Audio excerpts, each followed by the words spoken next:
చూసుకొని కేసు తీర్పు వచ్చిందాక వేచి చూసి వీళ్ళు ఎన్నికలకు పోవాలి కానీ ముందే ఎన్నికలకు పోవడం అనేది చాలా దుర్మార్గము. బీసీలను దగా చేయడం, బీసీలను మోసం చేయడం తప్ప మరేమి కాదని చెప్పి హెచ్చరిస్తున్నాం. బీసీలంతా అబ్జర్వ్ చేస్తున్నది రాష్ట్ర వ్యాప్తంగా. కాంగ్రెస్ ప్రభుత్వము ఒకప్పుడు బీసీలను 42 అని ఊరించి మోసం చేసింది. మళ్ళీ ఇప్పుడు కూడా మోసం చేయడానికి కుట్రలు చేస్తుంది అనే విషయము స్పష్టంగా కనిపిస్తుంది. ముఖ్యమంత్రి రేవంత్ రెడ్డి గారు తన వైఖరి బీసీ వ్యతిరేక వైఖరి మార్చుకోవాలి. నిజంగా మీరు వాగ్దానం ప్రకారం మేము కొత్త డిమాండ్ కాదు, మేము 50% అడుగుతున్నాం, కానీ మీరు 42 అంటే కూడా సర్దుకున్నాం. 42 తోటి ఎన్నికలకు పోవాలి. మున్సిపల్ ఎన్నికలలో కూడా అడ్డగోలిగా 121 మున్సిపాలిటీలో మాకు యాక్చువల్గా జనాభా ప్రకారం అయితే 65 రావాలి, 65-66, కానీ ఓన్లీ 38 మాత్రమే కేటాయించారు. మున్సిపల్ కార్పొరేషన్లో 10కి 3 కేటాయించారు. అంటే 29-28% మాత్రమే కేటాయించి అన్యాయం చేసిర్రు. ఈ వైఖరి మార్చుకోవాలి. గత ఎన్నికల లోపల లాస్ట్ ఎన్నికల లోపల 34% ఇచ్చారు, ఇప్పుడు 28కి తగ్గించారు. ఇది అన్యాయం. రెండవది, అపోజిషన్ పార్టీలన్నీ నోరు మూసుకున్నాయి ఎందుకని నేను అడుగుతున్నా. బీసీలకు ఇంత అన్యాయం జరుగుతుంటే ఎందుకు నోరు మూసుకున్నారు? రెండవది, అందరికి ఒక పేషన్ అయిపోయింది. కోర్టులో కేసు ఉంది, ఈ కేసు ఓడిపోతుంది. ఏం తమాషా అనుకుంటున్నారా? ఇది ఉత్తరప్రదేశా, కర్ణాటకనా, మహారాష్ట్ర, మధ్యప్రదేశా? ఈ ఈపులు వలుగుతాయి ఒక్కొక్కరి. తప్పనిసరి ఈ కేసును బీసీల పక్షాన న్యాయం ఉంది, ధర్మం ఉంది, చట్టం ఉంది. కేసు బరాబర్ గెలుస్తాం, గెలిచి చూపెడతాం. లేకపోతే చూడుండి తడాక తందాని ఆటలు ఆడాలి ఒక్కొక్కడు. ఆ విధంగా ఆడిపిస్తామని చెప్పి హెచ్చరిస్తున్నాం. మొన్న తర్వాత కూడా బుద్ధి రాలేదా? బీసీ బంద్ జరిపారు. ఎట్లాంటి బంద్ జరిగిందో చూపించాం. గతం లోపల మండల్ కమిషన్ అప్పుడు బంద్ జరిపాం. గతంలో మురళీధరరావు కమిషన్ అప్పుడు బంద్ జరిపాం. అదేవిధంగా 2000 ఒకసారి బంద్ జరిపాము. మొన్నటి బంద్ 6వ బంద్.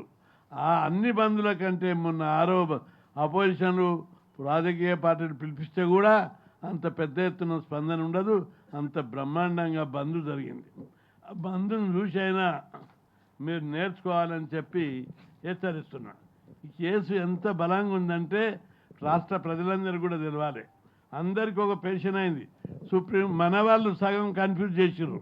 మన బీసీ లీడర్లు 9వ షెడ్యూల్లో పెట్టాలి, చేత కాదు మాకు కొట్లాడనీకే, మేము కోర్టులను కొట్లాడలేము, సెంట్రల్ ఢిల్లీలో పోయి రైళ్ళు ఆపలేము, బస్సులు ఆపలేము, జైళ్ళు వలగొట్టలేము, దద్దమ్మలం మేము అని చెప్పి మాట్లాడారు.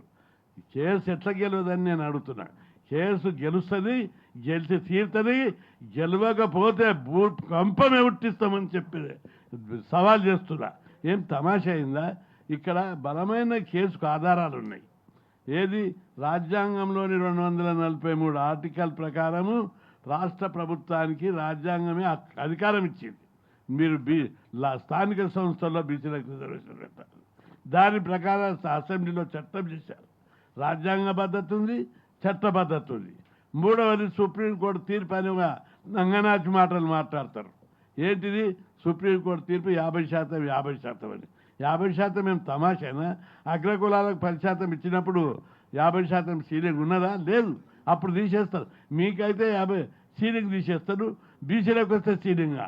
అదే సుప్రీంకోర్టు, ఉత్తరప్రదేశ్ హైకోర్టు, అనేక సార్లు సుప్రీంకోర్టు, మండల్ కమిషన్ కేసులో కూడా 50% సీలింగు కులాల వారి లెక్కలుండి సరైన గణాంకాలుంటే తప్పనిసరి 50% సీలింగ్ దాటొచ్చని ఇదే సుప్రీంకోర్టు అత్యున్నత న్యాయస్థానం తీర్పిచ్చింది.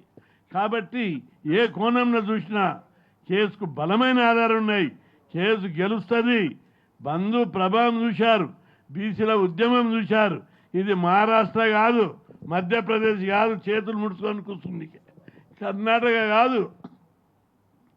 ఇది భూకంపమే సృష్టిస్తామని చెప్పి ప్రభుత్వాన్ని హెచ్చరిస్తున్నాం. ఒకవేళ బీసీలకు రిజర్వేషన్లు రాకపోతే హైదరాబాద్కు నీళ్లు బంద్ అవుతాయి, రైళ్లు బంద్ అవుతాయి, బస్సులు బంద్ అవుతాయి, భూకంపమే సృష్టిస్తామని వార్నింగ్ ఇస్తున్నా. ఏం తమాషా ఉందా? బీసీలు అంటే చిన్న చూప? 50% ప్రజలకు ప్రజాస్వామ్యబద్ధమైన హక్కులు కల్పించడానికి, న్యాయమైన హక్కులు కల్పించడానికి ఎవరి ఇళ్ళకేరు ఇస్తున్నా?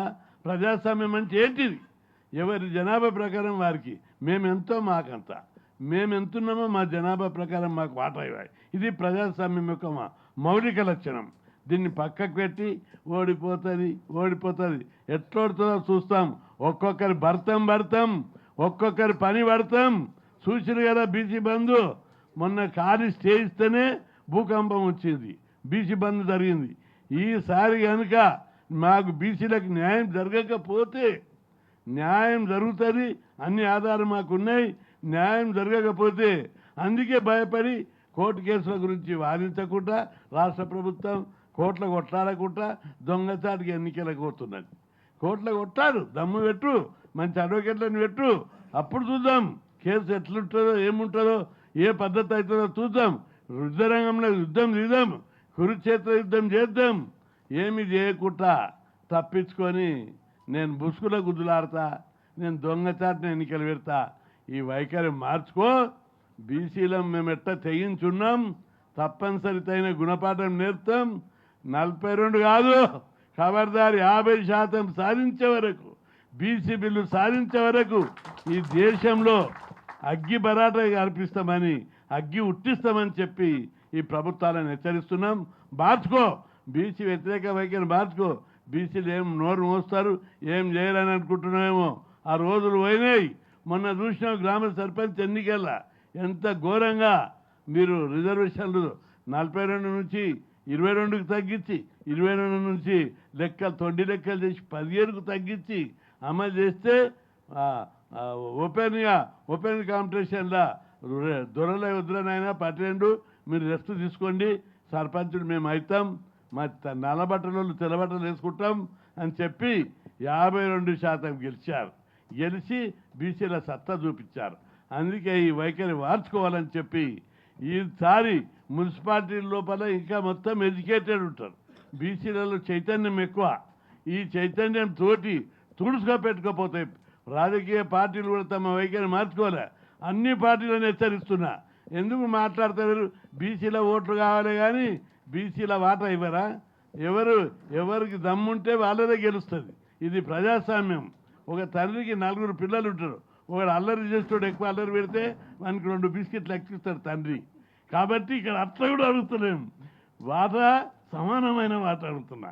కాబట్టి ఇవ్వకపోతే ఒక్కొక్కరు భర్తం అని చెప్పి హెచ్చరిస్తున్నా.